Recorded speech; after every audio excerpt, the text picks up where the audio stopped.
Hey, Bible nerds, this is Dr. Manny Arango. Welcome to the Bible Department podcast, powered by Arma. We are walking through the entire Bible in a year. You can go to the description or thebibledepartment.com to download a reading plan and join the journey.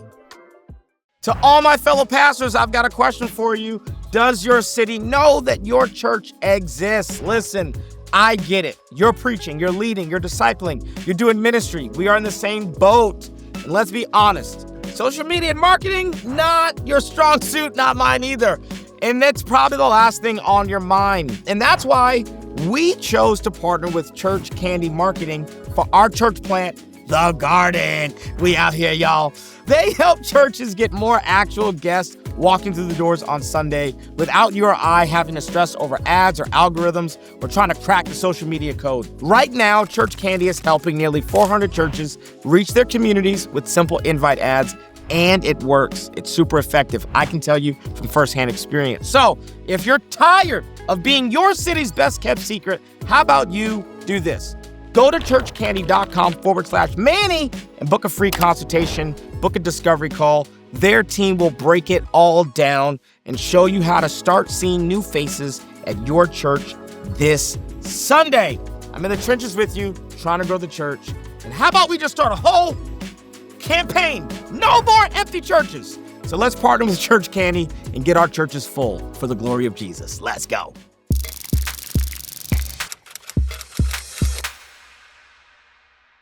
Woo! We gonna dive in, okay? Woo-hoo-hoo! I'm excited, okay? I'm excited. So, here we go, day 84. If you've done the reading for the day, I'm proud of you. If you're on a streak, I'm proud of you. I think that what we're gonna talk about today is going to really add a lot of depth to what you read. If you have not done the reading, pause the video, pause the audio, go handle that, go do the reading. So, let's dive into some #context clues, all right? We'll see what we got time for. There's a couple things that we need to really talk about. Here's the first thing, okay? The instructions that God gives Noah for building this boat are trash. Like these are not good instructions. Let's actually read this in Genesis chapter 6, which I know is yesterday's reading, but it's context for today. Make yourself an ark of cypress wood, make rooms in it, and coat it with pitch inside and out. This is how you are to build it. Okay, so here's the instructions. This is how you are to build it. The ark is to be 300 cubits long, 50 cubits wide, and 30 cubits high. Make a roof for it, leaving below the roof an opening 1 cubit high all around. Put a door in the side of the ark and make lower, middle, and upper decks.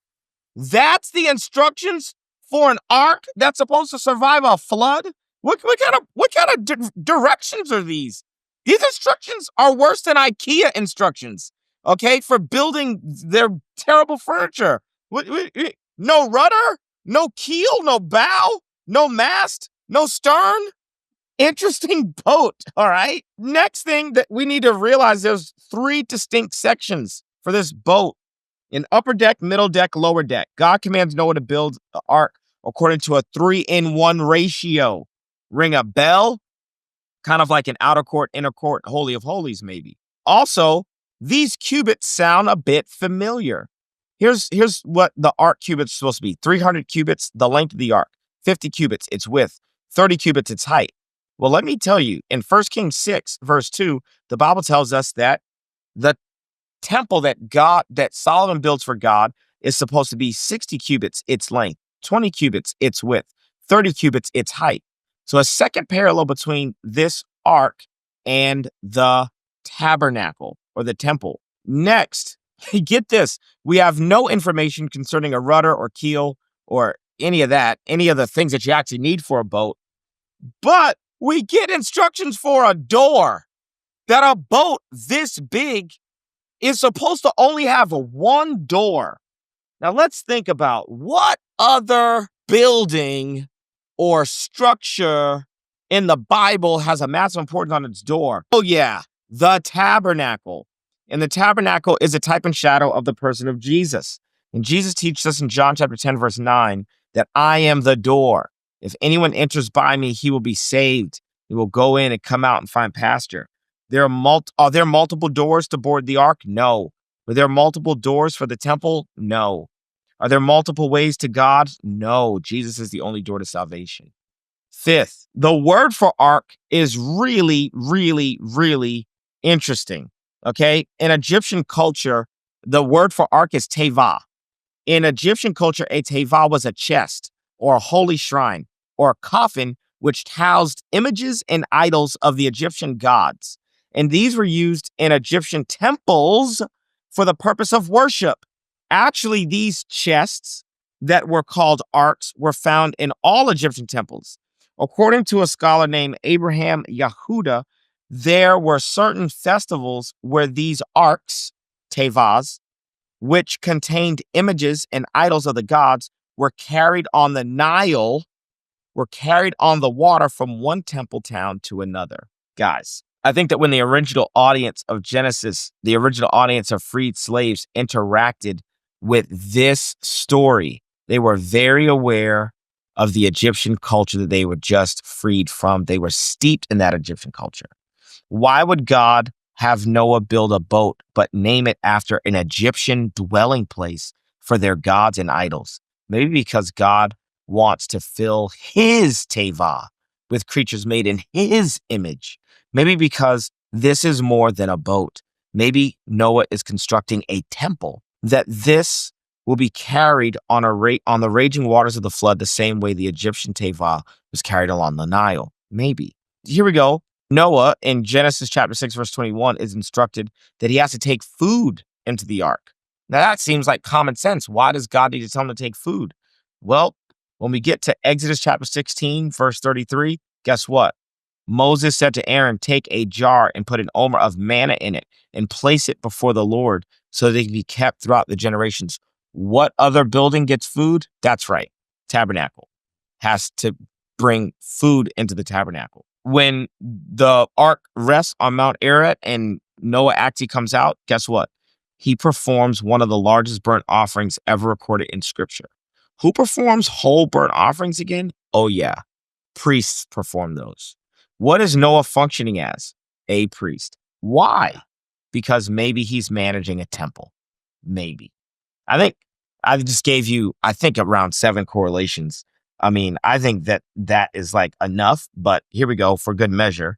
Genesis chapter 6, verse 22 says this: Noah did this. He did all that God commanded him. Let's compare that with Exodus chapter 40, verse 16. Moses did everything just as the Lord had commanded him. In response to what? That's right, the building of the tabernacle. Just in case anybody needs another one, the ark comes to rest on the top of a mountain. Where's Abraham commanded to sacrifice Isaac? A mountain. What does that exact location become? Oh yeah, the Temple Mount, where Solomon builds a dwelling place for God known as the temple, the tabernacle. Maybe, just maybe, this is more than a boat. Maybe the ark is a dwelling place for God. Maybe what the world needed was an ordered temple so that we could dwell with God again, so that we can attract the presence of God again, so that he could calm the chaos, conquer the chaos, subdue the chaos, and do the thing that he did at the very, very beginning of the story, which is pull creation out of chaos and into order. I would contend that for an Eastern audience, they would have seen this as a boat, but they would have seen this as way more than a boat. They would have seen this as a floating, portable house, temple, tabernacle for the presence of God. Now, nerdy nugget, that's our context clue. Okay, that without context, it's very hard to see that Noah's ark is not just an ark. It's not just a boat, but that it's way more than that. Okay, nerdy nugget. There's all these parallels between Noah and Adam, okay? In the same way that God builds a garden and puts Adam and Eve in it, Noah builds a vineyard. Okay, so we got a vineyard, we got a garden, and the Adam and Eve, they are commanded, don't eat from the tree of the knowledge of good and evil. So it's fruit on a tree. What is wine? Is fermented grapes. So not only do Adam and Eve eat of some forbidden fruit, but so does Noah. Okay. Once Adam and Eve eat of the fruit, they see their nakedness. They realize they're naked. Guess what happens with Noah? He drinks of the wine. He gets naked in his tent. He wakes up to realize that something has happened. And I'm here to tell you that the something that's happened is not just that his son saw him naked. If you actually want to see this, you can see exactly uncover the nakedness. Here's what happens. Noah's got 3 sons. First son comes into his tent, realizes his dad's naked. So now we got to figure out what happens between Noah and his son, because the next 2 boys cover their father's nakedness. Well, let's go to Leviticus 18. Leviticus chapter 18, verse 7. You shall not uncover the nakedness of your father, which is the nakedness of your mother. She is your mother. You shall not uncover her nakedness. Whoa, whoa, whoa, whoa, whoa, whoa, whoa. So the nakedness of your father is actually your mother. So in Leviticus, when it says don't uncover the nakedness of your father, it's saying don't have sex with your mom. That's what that means. Next verse. You should not uncover the nakedness of your father's wife. It is your father's nakedness. So that's your stepmom, right? You shall not, verse 9, this is Leviticus chapter 18. You should not uncover the nakedness of your sister, your father's daughter, or your mother's daughter, whether brought up in family or another home. So there's the options between what happens between Noah and Ham. Okay, option number 1. Scholars and theologians really do just center around these 3 options. Okay, because let me tell you what didn't happen. He didn't just walk in and see his dad naked and go gossip about it. That didn't even fit the biblical hermeneutics for how this language gets used. So let's go through the 3 options. This is our nerdy nugget for the day. You guys are gonna love this. Option number 1: Ham anally penetrates his dad. That's option number 1. Okay, Ham comes into the tent, sees that his dad is naked, and violates him, okay, sexually. Option number 2, Ham castrates his father, okay? That's option number 2. Option number 3, which is what I would argue probably happened. Comes into his tent, realizes that Noah is not naked and out for the count, and so Ham has sex with his mom, okay? Because uncovering the nakedness of your father is to have sex with your mom. Okay, is to do something sexually explicit with your mother. That's what Leviticus chapter 18 tells us. Here's the biggest clue that is what actually happens. Because when Noah awoke from his wine and found out what his youngest son had done, he said, "Cursed be Canaan." Wait, why not cursed be Ham? Ham is the one that did this. Go back up to verse 22, because verse 22 is giving us information out of order. Okay, well, let's go to verse 20. Noah, a man of the soil, that Adam is described that way too, by the way, proceeded to plant a vineyard. Great. When he drank some of its wine, he became drunk and lay uncovered in his tent. Ham, the father of Canaan. Wait a second. The Bible doesn't even tell us that Ham had a son named Canaan. Why does the Bible want to let us know that Canaan is Ham's son so bad? Ham, the father of Canaan, saw his father naked and told his 2 brothers outside. But Sheth and Japheth took a garment and laid it across his shoulders when they walked in backward and covered their father's naked body. Their faces turned the other way so they would not see their father naked. Verse 24. When Noah awoke from his wine and found out what his youngest son had done to him, he said, "Cursed be Canaan." Why in the world does Ham's son get cursed? Well, I think it's because Noah wants to make it really clear that his wife is not pregnant with his child, but pregnant with his son's child. So cursed be Canaan. Now, the last piece of this little nerdy nugget cocktail of clues is this. Chapter 9, verse 7. As for you, be fruitful and increase in number. Multiply on the earth and increase on it. Okay, that's chapter 9, verse 7. Go to chapter 9, verse 1. Then God blessed Noah and his sons, saying to them, "Be fruitful and increase in number and fill the earth." So Noah's old as crap, but he's given this promise that he's going to what? Be fruitful and multiply. He's given that promise twice. And so there's a lot of midrash around this passage. And Jewish rabbis say that Ham doesn't want his dad to have another kid. Why? Because of the previous story. Cain doesn't even want to split things 50-50 with his brother Abel. Ham does not want to split things into thirds with his 2 brothers. The last thing Ham wants is an additional brother And now his chunk of the pie goes from 33% down to 25%. So what does Ham do? He gets another kid in the mix. That's his kid. So now he goes from getting 33% of the inheritance to upping his share of the pie to 50% of the inheritance, because now Noah's next kid named Canaan is really Ham's kid. So Ham introduces competing seed into this equation so that he could get more of the pie. And ladies and gentlemen, he is now the beast in this new iteration. Bible Department family, my brand new book, Crushing Chaos, is out, and the trailer is fire. But you don't have to take my word for it. You can watch it for yourself right now. Yeah. What if I told you dragons were real? For the original audience of Genesis, dragons were a common symbol that represented chaos. Dragons were normal in the ancient world, and so were the deities that conquered them. The Babylonian god named Marduk conquered the dragon named Tiamat. The Egyptian sun god named Ra had to conquer a dragon called Apep. And the Canaanite god that many of us know from the Old Testament named Baal had to conquer a 7-headed dragon named Lotan. So when the original audience of Genesis heard about a beast tempting Adam and Eve in the garden, they wouldn't have pictured a slithering snake. Oh no. They would have pictured a ferocious chaos dragon. The original audience would only have one question: who's going to conquer this dragon? Yahweh will not conquer this dragon. Yahweh is not like any of the other gods. He is not like Marduk. He is not like Ra or Baal. He has no rival. He has no equal. The dragon is not his adversary to conquer, but Adam and Eve's adversary to conquer. By partnering with chaos, they became the beast they were called to conquer. Who will conquer the dragon? Jesus crushed the head of the dragon who tempted Adam and Eve, but the monster in the mirror still lives.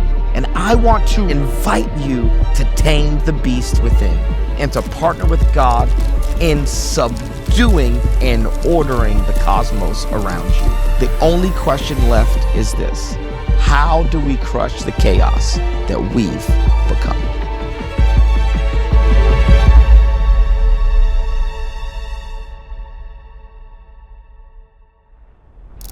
Now, let's end with a timeless truth. God says to Noah, hey, I'm going to put a bow in the clouds, and that's going to be a sign of the covenant between you and I. Now, what you need to know is that in Hebrew, there is no word for rainbow.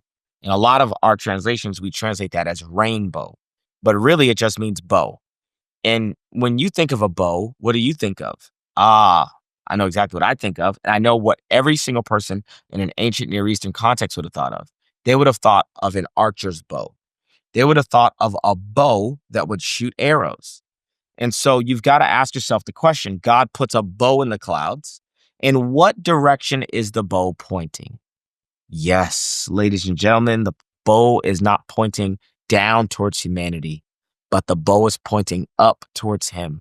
And this is the sign of the covenant, that the next time wickedness fills the earth, and the next time I have to flood the earth to clean it and to cleanse it, the arrow will not pierce you, it will pierce me, which is why when Jesus is on the cross and it is time for a new flood to cleanse the earth, he's pierced from below, and a sudden rush of water and blood come from the side of Jesus. Because the archer's bow is not pointed towards humanity from heaven to earth. It's actually pointed from us to him, because we will be the ones to hurt him so that we can get cleansed. We have the gospel right here in the Old Testament. Now, here's the other thing. In the ancient Near Eastern world, there was a suzerain and a vassal. Suzerain is the powerful party. The vassal is the non-powerful party. There's a lopsided treaty in the ancient world. And in the ancient world, the vassal typically had to keep the sign of the covenant. Sometimes it was a signet. Sometimes it was a receipt. It was a sign of the covenant. Anytime the suzerain and the vassal saw each other, the vassal could be called upon to produce that sign of the covenant. And if they couldn't produce it, then the covenant was broken. God says this, I'm going to make a treaty with you, Noah, and I'm the suzerain and you're the vassal. But get this, you're not responsible for producing the sign, which is the bow in the clouds. I'm responsible for producing the sign, which is the bow in the clouds, which is the most counter-cultural thing Noah had ever experienced in his life. Because the point of these stories is not to show you the similarities between Israel and the surrounding cultures, but to actually show you the differences between Israel and the surrounding cultures, because the differences preach. The differences communicate a timeless truth. And that timeless truth is this, that God wants desperately to be in covenant with you. So he sent his son, Jesus, to cleanse the world of its sins, to cleanse the world of its unrighteousness. And it is not him, the God of the universe, who puts the pressure on you to produce the sign of the covenant. It is him who's always willing to produce the sign of the covenant and do the work and go the extra mile so that he can redeem us. We should be grateful for a gracious, loving, and merciful God. And if there's anything that these stories highlight, it's that God is not angry in the Old Testament and then gracious in the New Testament. No, he's the same God, yesterday, today, and forevermore. He's gracious in the Old Testament. He's gracious in the New Testament. And the reason that Jesus is gracious in the New Testament is because he's reflecting the grace of the Father that we get to see in the Old Testament. All right, guys. Woo! I love Genesis, but I'll see you right here tomorrow. Tomorrow, we're in Genesis chapters 11 through 14. We're going to get introduced to a man by the name of, we meet Abraham tomorrow. I can't wait for it. I'll see you right here. I'm so proud of you. If you're on a streak, don't break it. And I'll see you right here. I love you guys. Thanks so much for joining us on the Bible Department podcast. If this episode was helpful, how about you leave a comment, share with a friend, and subscribe so that you never miss an episode. To learn more about the show, head to thebibledepartment.com. We'll see you right back here tomorrow.